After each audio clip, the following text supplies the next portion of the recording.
Welcome to season 11 of the Parenting Aces Podcast, a proud member of the Tennis Channel Podcast Network. I'm your host, Lisa Stone, and this week I am chatting with Lavie Sak, who was actually on the podcast several years ago, but has a new company and a new charitable initiative that he is working on to benefit our sport in his parents' country of origin, Cambodia. Lavie's story is super interesting. His product line is super interesting. So I hope you'll stay tuned and enjoy my conversation with Lavie. Before I bring him on, though, I want to just remind you, if you haven't already, we'd love to have you become a premium member of Parenting Aces. You can just go to our website, click on the join button, and your options will appear magically on your screen. Click on the one that works best for you, and welcome to our community. Now, sit back, relax, and enjoy my conversation with Lavie Sak.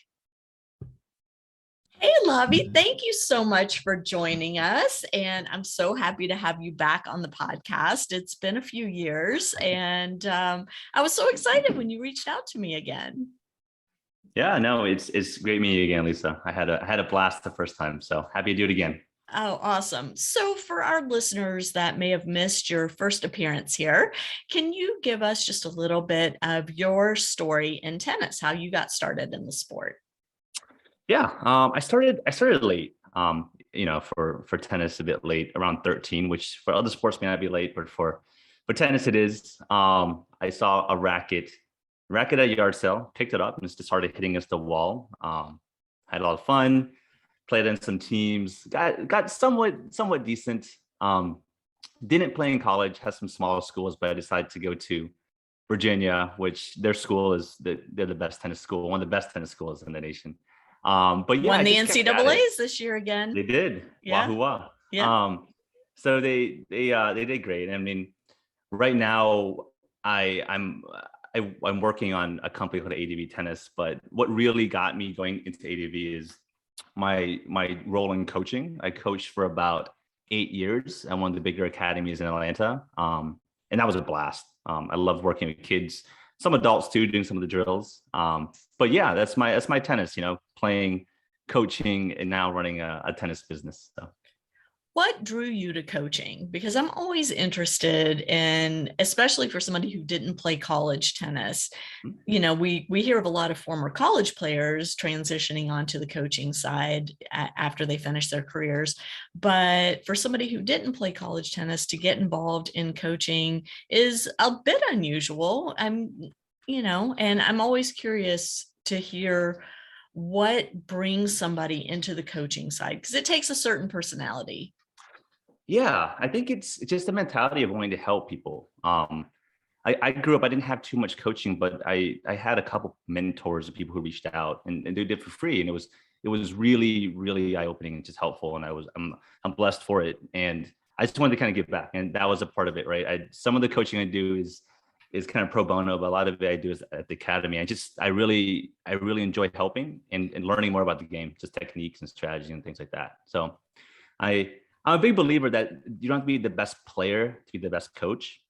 So it's just like a mind shift, and then I really enjoy it. So I think helping people improve and kind of understand the power of tennis and kind of what it gives you is really important. I love that. Well, that's the perfect segue into talking about ADV Tennis, because I know there is a philanthropic piece to that, and we'll jump into that in a little bit. But can you tell us a little bit about ADV Tennis and why you decided to start this company? Yeah, it started in 2017, and it was really a side hustle that I wanted to sell products in tennis on Amazon. And Amazon, you know how many people shop there, and was more or less, how can I have a small side hustle selling tennis dampeners? It's funny enough, a lot of tennis dampers are sold on Amazon. So that did well because I have an engineering background, and I used that to kind of revamp it a bit. Went well and got a lot of capital, and that allowed me to kind of broaden the products. But I always wanted to have the DNA of, taking what's out there and making it better, giving it a bit of a more innovative twist. So we have overgrips, we have bamboo charcoal wristbands with a thin profile that reduce sweat, but It doesn't actually smell afterwards. I forget my wristbands all the time and they stink. My wife lets me know that for sure. So it's like we want to solve problems, right? I think we're all kind of in the tennis world, and there's all these weird small problems that aren't being really addressed by some of the bigger companies. So I want to kind of make sure I address that. And the proudest product we have is the ADV Jetpack, the bag, and that bag really was a fun thing to do, just talking to players and what they wanted in a bag, what they didn't want, what no one's addressed, things like that. So that was super fun. So let's dive into this bag and what makes it different, and what you were hearing from players that caused that light bulb to go on in your head to say, hey, I can design something that is much more effective. Yeah. So I will say I designed it at first very selfishly, because I had two problems. My drinks would get hot, and they were always hard to find. That was problem A. Problem B is when I go to bike, I always bike to the courts, I would always hit my head on the racket bag, no matter what, and just adjust it this way and that way. So I started with those two big problems. So the first problem, we built a cooler in the bag. Like we used like this Yeti type material and stuck it on the very top, so it's easy to get your cold drinks. You can put an ice pack in there and it even keeps it colder. And then, we took the bag and we flipped it around so that the part that slants doesn't hit your head when you bike. So that was a small thing, but no one else has really done that. So those are the two pain points. But ultimately, it's just I reached out to my network of tennis friends and family, and then also just to a lot of people I just meet randomly on the court here and there. Just people like to talk about it, right? So like the biggest problems people faced were they wanted organization, but like they wanted specific organization. They wanted like, I want to be able to keep a pen in this pocket, or I want to be able to keep a clipboard, or I want to have my balls not be able to get lost everywhere. Or the biggest one was I don't want my stinky clothes to get my whole bag stinky. So things like that. So we really wanted to listen, and I think we got to a pretty good place, using some pretty cool materials too. It's like if denim mixed with nylon had a baby. That's what the bag kind of feels like. Well, the whole notion of keeping the smelly clothes away from everything, I think the parents out there could totally appreciate and relate to. Any mom or dad that's opened their kid's tennis bag and found last week's towel and shirt and wristband and socks. Oh my gosh, I remember those days. So what kind of response are you getting so far on these products? Because it's ADB Tennis, you said you started in 2017. Have you been actively marketing and selling the product since 2017? Yeah, most of our sales have been on Amazon, and these are people who are just like searching for tennis grips or tennis dampener. We are actually the best-selling tennis dampener on Amazon, which is pretty cool. We're actually beating some of the bigger brands that have like that bestseller badge. Why do you think that is? I'm going to interrupt you, but why do you think your dampener is the bestseller? So the dampener, I think a lot of people, it's a very personal, subjective thing. Like I personally can't play without one, but I know friends who simply can never play with one. The way the dampener is different, it comes in 3 sizes: a touch size, a Zorb size, and a max Zorb, which is a little bigger. And each type gives you a different feel profile. And it's super subtle, but like tennis players specifically, any slight change, any tweak, it really matters. So that's what we marketed to. Like it's, you can customize your feel and it's different from anything else. So I think that's what's the big differentiator, because I think generally it's very simplified, and I think a lot of big companies use it to market their logo as opposed to really look at the dampener.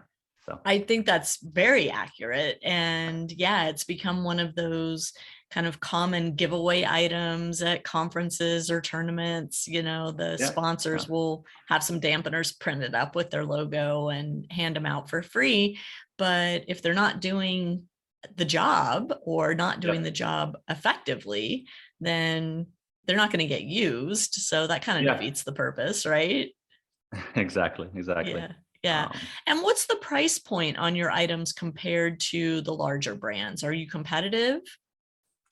Yeah, so the dampeners, they're at a higher price point than the competitors. They're around $18 for a pack of 3 of the each type. With the overgrips, we're about the same as Turner grips and Wilson's. We also have a cool product that I didn't mention, and I think it was actually really relevant for parents. Back in my coaching days, I would always ask parents to get a reaction ball, a jump rope, a elastic band, a pull rope to do those exercises. And at the end of the day, they would go to Amazon, buy everything separately, and it would come out to be about $60, $70. So I created a bundle called the ADV training kit that incorporates all 4 of those things into a nice little package. We've actually sold it to some academies who kind of disperse it to all their players, but it's a great way to get everything you need to kind of warm up or to cool down, even in one place. So. And it comes in a handy carrying bag. And so it's easy to toss in your racket bag or your jetpack bag and have everything stay in one place so that when you arrive on site to get ready for your match, you just open up the bag and everything's right there for you. Those of you who have been tuning into the podcast for a while, we've offered up lots of warm up and cool down routines for junior players. So the bands, the balls, the tubing, all of that is typically included in those types of workout regimens. And so how cool that, Lavie, that you guys have put all that together for the players, for the parents to, not have to seek it out individually, but to have a quality product all in one place. Yeah. I mean, again, it's just like a problem that I personally faced. Like it's easier. Go get this pack, or coaches can give it to their kids too. It's a good gift item for them also. Yeah, absolutely. And so what are some ideas for future products that may be coming from ADV Tennis? Yeah, this is a super fun one. I don't know what the name is, but it's something like a jetpack light, or a version of the jetpack that's smaller, likely more of a backpack style. Mm-hmm. We want to keep the DNA the same, so that having the cooler, having the secret compartment for the sweaty clothes, that type of stuff. But we want to make it into a bag that you could actually double as like a bag to bring to the office or bring to school. And make it look great for tennis and not. And that's a big design challenge, and it's something we're working on.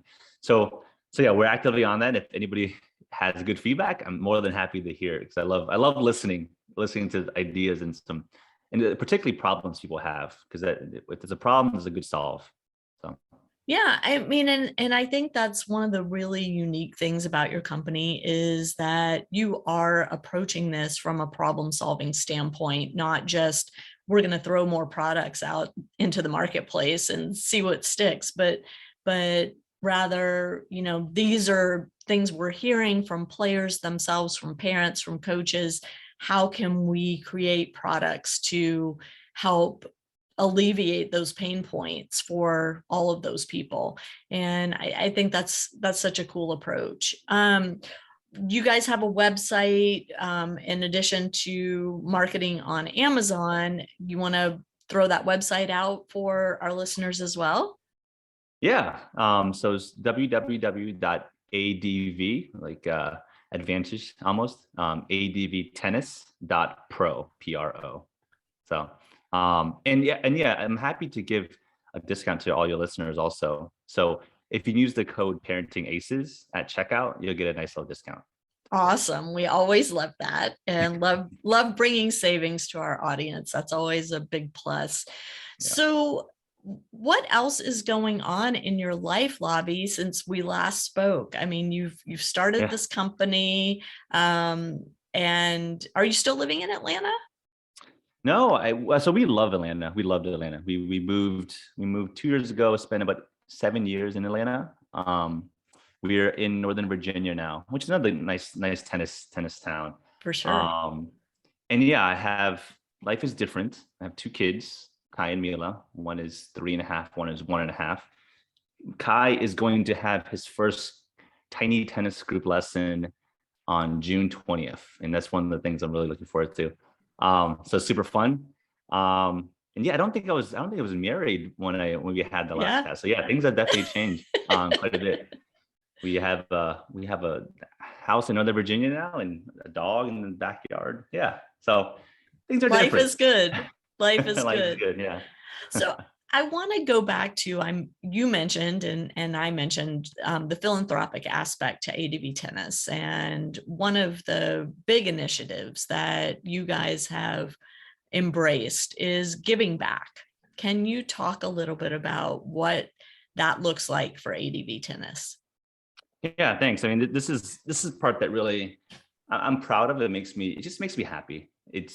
I know the power of tennis, and so my parents are both Cambodian, so um, that by itself really intrigued me into understanding what was going on in tennis in Cambodia. It's not two things you generally put together as tennis in Cambodia. But I made the trek out there in 2014. I learned a lot, met some great people. I shot a documentary there. And it's great. I mean, it tells a story. Wait. You shot a documentary. What? I did. I didn't tell you that. Yeah. So I did. And that maybe something you share in the notes, but that's something I was really proud of. It brought my parents to tears. Like they were so happy by it. But it talked about the story after the war, the genocide, then unfortunately, and how they kind of had a revival. So one person there started kind of building up grassroots tennis again, up to the point where they have a Davis Cup team now. And the Davis Cup team has players from across the world of Cambodian heritage. I was able to get on court. I never played, helped warm up, but that was a fun time. But at the end of the day, like they're doing great things.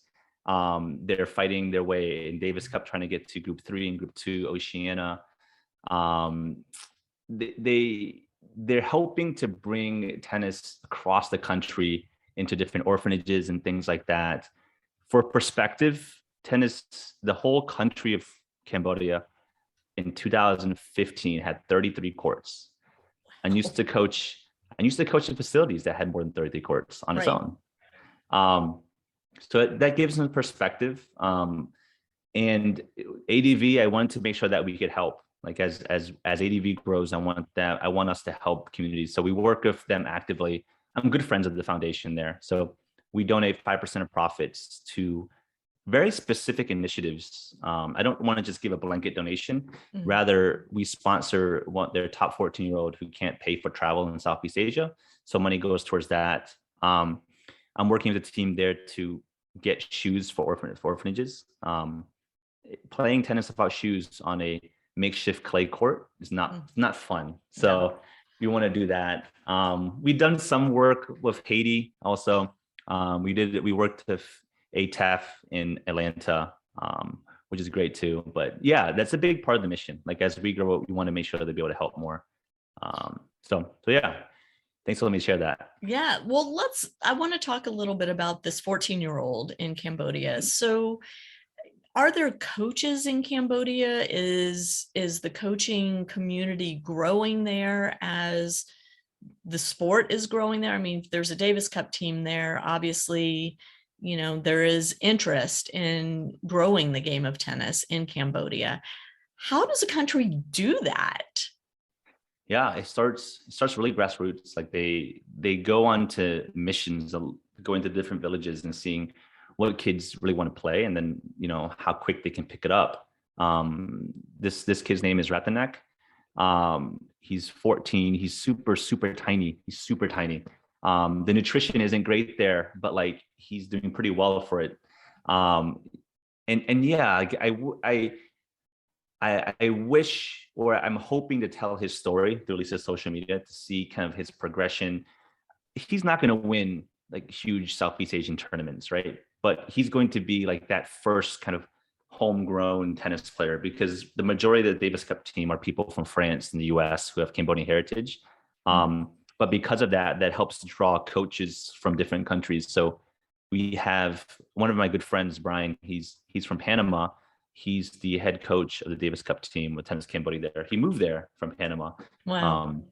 And he's a great coach. I mean, he's coached, I think, top 100 ATP professionals, and he's decided to, really help out the federation and kind of build a structure there. So they have they have different divisions and camps all across Cambodia, and then they kind of pick and choose the top ones, and they bring them to Phnom Penh, which is the capital, and then they get to travel and do like different junior tournaments and things. And it's just a brand new perspective, and I think that's something that I want to share more of. The documentary does a good job of it. It's a bit outdated now because that was in 2015, but the Tennis Channel thought about picking it up. It honestly wasn't the highest production value. I had literally orphans holding my boom microphone and stuff for me. So it was a crew That's of awesome. one. That was me. So I know about that. Yeah. I can relate. It's a lot of work, but the story is definitely worth telling. So, I mean, in this country, we take for granted the fact that there are tournaments pretty much every weekend all around the US that kids can play in. But is there a junior competitive system set up in Cambodia yet? Or does playing tournaments require travel outside the country?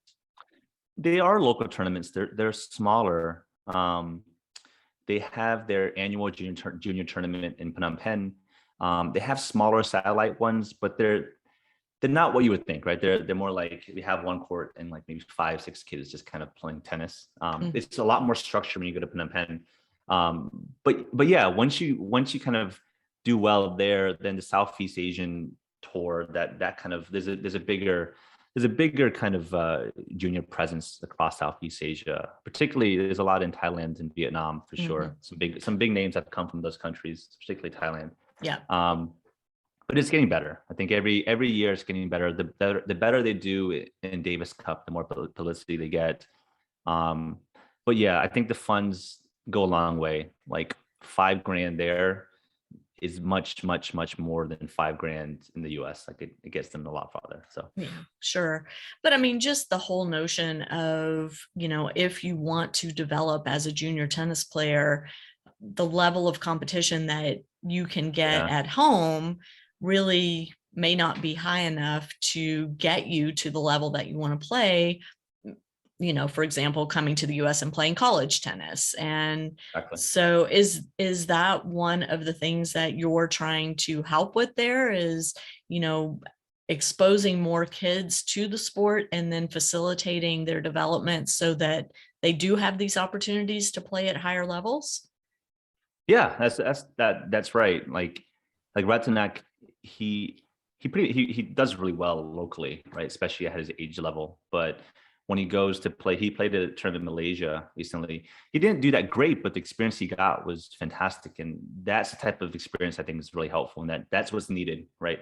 A really tough loss to a really good player can do you much better than a really easy win against a player, that you're older than or just a bit better than. So yeah, I think making the sport more accessible, just to start out, is really important. But then having these different levels, like he should be hitting with some of the Davis Cup players just to get that experience. So well, and that's what I was going to say. It's very cool for him, I'm sure, to get to see the level that is out there, and then to go home and have the ability to work to reach that level and dream to reach that level. Right now, exactly. The dreams they're accessible to him. Whereas before you guys got involved, before Davis Cup just got involved, maybe a kid like him really wouldn't even know to have this as a dream.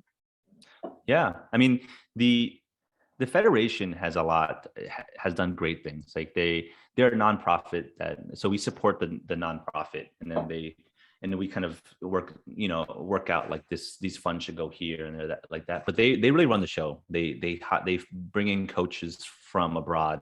Ratanek's coach is a person named Baptiste, who's from France. But yeah, they do all the recruiting. They get the word out, right? They go to different smaller towns and do that. So they're doing great work, and I'm just really happy to be working with them. Do you have any plans to travel back there? I do. I wanted to go every 3 years, but COVID made that harder this particular span. I do. And I think it's really fun. I want to hang out with the Davis Cup team, with just the guys. They're all my friends now. Some of them I moved back to the States. They were kind of the D1, D2 players going out there. And yeah, I'll go there next year. Hopefully I'll try, but with 2 kids, it's a little tough. 2 young kids. I think as many of your audience may know. So. Yes, we can all relate to that for sure. Yeah. So what's next for Lavie? I mean, what you are a guy that doesn't seem to rest on your laurels or be easily satisfied with the status quo. So where do you go next? Yeah, I want to build up ADV. I think there's a lot of potential there to innovate, make some really cool products. And yeah, that grows, and like I want to be able to help more, right? That 5% goes further and further the more revenue and profit we can make. And I want to help put communities like Cambodia, like tennis in Cambodia. I want to get the word out more, because like the power of a good story is just very, very impactful, right? I think if more people know what's going on in Cambodia, that can help so much with money, with people traveling, with assistance, all that type of stuff. I want to get them to have more courts. I want to help them build more courts. I think there's a lot to that. I think just fundraising in general, being more involved in that, trying to figure out that world, because I don't know that world as well, but like having to really make an impact there. But like I've seen some amazing things happen. Like there's a skating project in Afghanistan where they do something similar for Afghanistan using skateboarding to get more kids to do things like that. Dancing, there's like a dance in South America, like I have a connection with, but there's all these sorts of cool things, and just trying to figure out a path how to like kind of systematize or assist in that, I think is really, really what it would be great to do at some point. Yeah, for sure. And, we always talk about the fact that tennis is a global sport. People talk about how many international players we see in college tennis here in the States. And then, when you tune in to tournaments on TV and look down the player list and see the number of different flags, that the players are representing their countries, it's very cool. But we forget that there's still places around the globe that really don't have access to our sport. They don't have access to courts or to equipment or to training or to competition. And so I think, hearing your story about what you're able to do with ADV and giving back to your parents' country of origin and helping to grow the game there, it's just so inspiring and really eye-opening for me, because we get jaded here. We have so much access. We have so many opportunities here in the States, and, in the Grand Slam nations, all those 4 countries have amazing access to tennis, but there's still lots of places around the world where either tennis doesn't exist or it exists in very, very, very small pockets, and the kids just don't have the access. So I'm always up for supporting a project or a person or an initiative that grows our game globally. I think it's good for all of us. Yeah, well said. And I will say, like, I think the tennis community in general is very giving. I think it's more of like a awareness thing. Like I used to coach a A-level women's team in Atlanta, and I was like, they caught wind of the documentary and the work I did there. The next thing I know, they bring just piles of stuff for me to send over, and then I was like, well, this is great. How am I going to send this over? And then somebody worked at Delta, because Delta is Atlanta there. And they helped kind of get the package on over. So like, I think people are really, they want to help. And these stories are really compelling to them. It's just kind of getting it out there. So. Well, I'm glad we can help do that at Parenting Aces. And again, Lavie, give us the website for ADV and how people can support your initiative in Cambodia. Yeah, so it's www.advtennis.pro, and then you can use the code ParentingAces for a discount. And I love meeting more people. So if you have any questions or anything, you can contact me at Lavie, Lavie, at advtennis.pro. And I'll make sure to respond. And yeah, I'd love to get your thoughts on the new bag, on Tennis Cambodia. if you have any connections to help get the word out, that type of stuff, more than happy to hear it, because I think it's a very deserving country, deserving community. So yeah. Well, and I'm just going to put out there, we are part of the Tennis Channel Podcast Network. So Tennis Channel, give some time to this initiative. I think it would be a great thing to publicize on the network and for tennis fans around the US to kind of get wind of and hopefully get involved with. So hopefully we can do that for you too, Lavie. And congratulations on all your great work.